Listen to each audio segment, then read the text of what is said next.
আমার 7 বছরের ছেলে আছে, আমি তারে ফজরের নামাজের সময় যখন উঠাই প্রতিদিন কাইন্দা উঠে, উঠতে চায় না। প্রথম একটু, আবার পিঠে হাত বুলায়া, গালে মুখে হাত বুলায়া আমার ছেলেকে আমি উঠাই, একসাথে মসজিদে ফজরের নামাজের জন্য নেই। কালকেও বলছি, আব্বা আব্বা কষ্ট করে হইলো নামাজ পড়তে হবে তো, আব্বু পড়বানি, আব্বা উঠবানি, আব্বু উঠুন।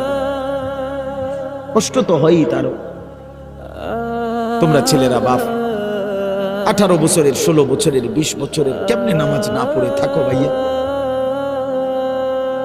যার কপালে সেজদা নাই, যে সেজদা করে না, বিশ্বাস করেন খোদার কসম, তার চাইতে বড় ঘাটতেরা, তার চাইতে বড় গাদ্দার আর কেউ নেই। তুই বড় ঘাটতেরা, মনে রাখিস, তোর ঘাড় বড় শক্ত।